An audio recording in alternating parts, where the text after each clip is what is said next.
They laughed as security escorted him out, unaware they had just humiliated the man who would soon bring their empire to its knees. It was a humid afternoon in Geneva, inside the opulent Grand Étoile Conference Center.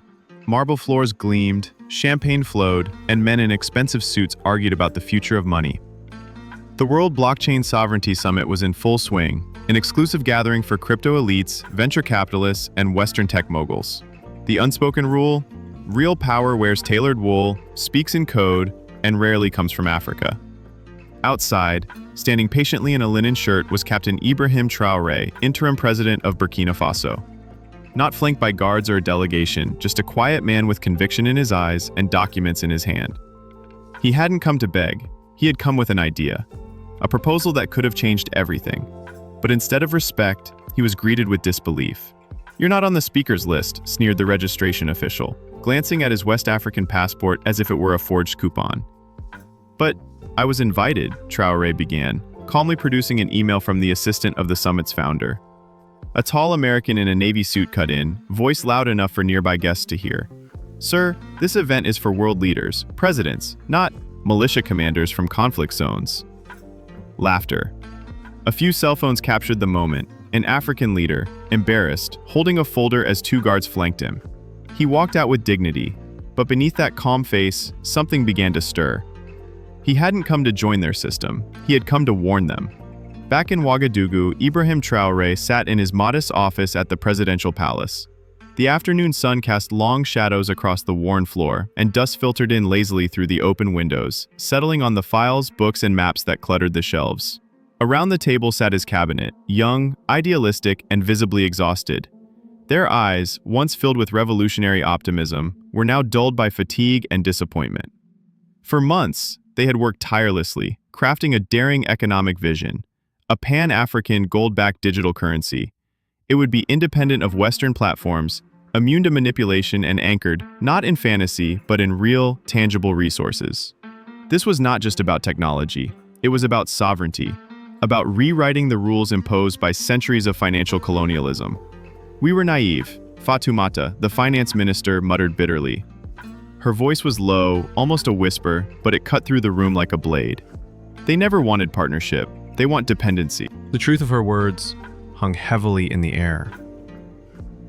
Burkina Faso, like so many African nations, had long been shackled by the CFA franc, a colonial relic tethered to the French treasury. When crypto first emerged, it had seemed like a beacon of liberation, an open-source weapon against the chains of global finance. But that illusion had shattered. The blockchain world, they had discovered, was not the decentralized utopia it claimed to be.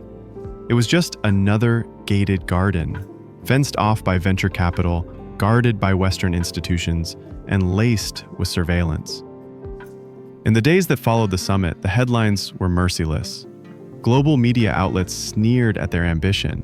Militant turned president banned from blockchain summit. Burkina Faso's crypto coup crashes before takeoff. The sting of public mockery was matched only by the cold shoulder from supposed allies. Even those within the regional bloc began to pull away. The Central African Digital Reserve, a quiet coalition Traoré had painstakingly built, began to fracture. Bribes flowed in from shadowy intermediaries. Spies whispered in dark corners, planting seeds of doubt. And then came the deepest cut. A trusted advisor defected to a Swiss consulting firm, one linked directly to the very summit organizers who had humiliated Traoré. The betrayal didn't just wound, it revealed. In the silence that followed, as the news cycle moved on and allies fell silent, Traoré buried himself in the leaked summit transcripts. He read every word, every smug remark, every veiled threat. But one phrase in particular haunted him. It had been spoken casually, almost as a joke, but it struck him like a bullet to the chest. If they build a coin we don't control, we crash it before it breathes. That was when the fog lifted. The illusion of open collaboration, of fair markets and innovation, evaporated. What lay underneath wasn't a neutral economic arena, it was war. Not with bullets or bombs, but with code, markets, disinformation, and sabotage. The blockchain summit hadn't been a dialogue. It was a battlefield. And Traoré, whether he liked it or not, was now a soldier in a war they hadn't declared, but would have to finish. A week later, without warning or explanation, a plain manila folder arrived at the Burkinabe embassy in Accra, Ghana. No return address, no signature. Just a discreet courier drop-off and a message to deliver it directly to the president. The envelope was sealed, heavy with silence, and carried the weight of something dangerous. Inside the folder lay a trove of secrets, internal memos, confidential investor rosters, encrypted transaction logs, and a network map of offshore accounts. The data was raw, complex, and undeniable. But buried within those pages was a revelation that sent a chill down Traoré's spine.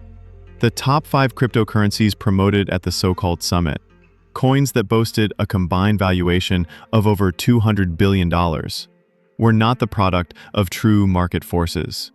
They were inflated by armies of bots, wash trading algorithms, and synthetic transaction loops. A house of cards propped up by illusion and deceit. Yet, that wasn't the most damning part. 2 of those coins, the documents revealed, were quietly channeling their massive profits into covert political influence campaigns across West Africa, funding media manipulation, cyber propaganda, and clandestine donations to select political figures. The aim was chillingly clear: to ensure pro-Western leadership remained entrenched, while digitally choking any movement that dared to challenge the old colonial order. Anti-colonial voices, especially those with populist traction, were being algorithmically shadowed, censored, or financially crippled, without a single shot fired. Traoré felt his stomach churn with a mix of fury and dread. This wasn't innovation. This was war by other means. Economic warfare wrapped in the sleek language of fintech and Web3. It wasn't just Burkina Faso under siege. It was the entire continent, its sovereignty sold off bite by bite, coin by coin. That night, long after the palace had quieted and his ministers had retired to their quarters, Traoré stepped out onto the stone balcony that overlooked the city. The air was thick with desert wind, warm and dry, carrying the distant sound of motorbikes and laughter. Below, Ouagadougou slept uneasily. Above, the flag of Burkina Faso rippled in the night breeze, scarlet, green, and gold against a sky full of stars. He stood in stillness, the weight of history pressing on his shoulders. Betrayal, truth, resolve. It all churned inside him. His fingers gripped the railing, his jaw tightened. "We don't need their permission to fight back," he whispered, the words barely audible but fierce as fire. Then, slowly, he turned and walked back inside. And without hesitation, he picked up the secure line and made the call. The counterstrike had begun. In a bold and unprecedented move, Burkina Faso announced the surprise launch of the Sahel Sovereign Coin, SSC, a revolutionary gold-backed blockchain-based currency. Unlike any crypto before it, SSC was designed to be truly peer-to-peer, mined exclusively through African nodes and constructed to be immune to external algorithmic manipulation. No Western validator could touch it. No offshore entity could distort it. This wasn't just a coin, it was a statement. But Ibrahim Traoré, leveraging his deepening diplomatic channels and the simmering frustration of fellow African leaders, he quietly forged a regional pact. Mali, Guinea, and Niger, nations that had grown equally weary of financial puppeteering from abroad, joined the initiative. Together they pooled actual gold reserves, committing tangible assets to give SSC a credibility no speculative token could match. Then came the sting, the move no one expected. Traoré's economic war room unleashed what would later be dubbed the Transparency Offensive. A meticulously built, open-source public database went live, hosted across decentralized African servers. It exposed in raw, verifiable blockchain data the full extent of synthetic trades, market manipulation, and offshore laundering operations behind the top Western-promoted coins. There were no fiery accusations, no speeches, no spin, just data, unfiltered, and irrefutable. Because blockchains, unlike governments, don't lie. The global reaction was immediate and seismic. Within 48 hours, the narrative shifted. Headlines that once derided Traoré now trembled with panic. Crypto Transparency Initiative by Burkina Faso shakes investor confidence. Mass sell-off in Western coins after African data leak. Traoré's coin rises amid market panic. Panic spread like wildfire. In a matter of days, over $60 billion in market capitalization evaporated from the top Western crypto assets. Two major firms, CoinWorldX and Libertium Capital, froze withdrawals, citing unexpected liquidity pressure. Investors flooded forums with fear. Live streams that once mocked African monetary experiments now hosted influencers with pale faces and trembling hands. One particularly smug YouTuber, previously scornful of Traoré's exclusion from the summit, stared blankly into the camera. We should have listened, he stammered, eyes flickering with disbelief. Meanwhile, the Sahel sovereign coin surged. Its market value climbed steadily, not due to hype or speculation, but because it was backed by truth, by gold, and by collective African will. What had begun as a regional currency was fast becoming a symbol of something larger, the possibility of an independent African economic destiny. And through it all, Traoré remained calm. There were no parades, no flamboyant speeches. When pressed for comment, he issued only a brief, resolute statement. We were told sovereignty was impossible, so we built it. With those words, a new chapter had begun, not just for Burkina Faso, but for every nation that had ever been told to stay in its place. 3 months later, in the very same Geneva hotel where he had once been humiliated, Ibrahim Traoré returned.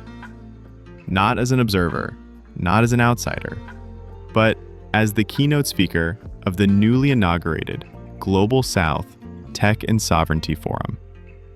This time, the atmosphere was unmistakably different. Gone was the smug arrogance that had once clung to the corridors like expensive cologne.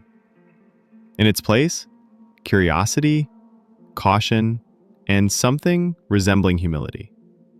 The room that had once laughed behind closed doors now leaned forward with pens poised, eyes alert, ears open. The world had changed, and so had its balance of power. Traoré stepped confidently to the podium, draped in flowing traditional Sahelian robes, a gold pin shaped like the continent glinting under the soft overhead lights. The fabric moved with quiet dignity as he paused, taking in the faces before him. Not with bitterness, not with vengeance, but with a piercing calm that seemed to still the air itself. He began, not with data, not with declarations, but with truth. When you shut the door on us, he said, his voice steady, you taught us to build our own house.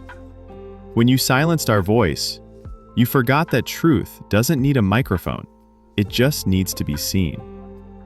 And when you laughed at a man carrying an idea, you never imagined that idea would carry the future. There was a long pause, then movement. The room, once frozen by its own history, rose. Some clapped slowly, reverently. Others stood in silence, faces pale, ashamed, not just for their institutions, but for their assumptions.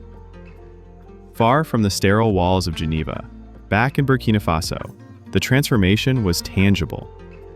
Schools were rising again, rebuilt using infrastructure funds backed directly by the Sahel sovereign coin. Not just buildings, but curricula focused on fintech, AI, and digital independence. In Ouagadougou, Timbuktu, Bamako, tech incubators bloomed like desert flowers after a storm. Young African minds no longer stood at the gates of Western institutions, begging for inclusion. They were architects now, drawing new blueprints for systems designed by, for, and with the continent. Meanwhile, in a quiet, glass-walled corner of Switzerland, The man who had once orchestrated Traoré's expulsion from the crypto summit sat alone, a glass of untouched water, a television playing muted news coverage. His company, once a darling of global fintech, had just filed for bankruptcy. The ticker scrolled by with brutal efficiency. He didn't rage. He didn't flinch. He only whispered, eyes fixed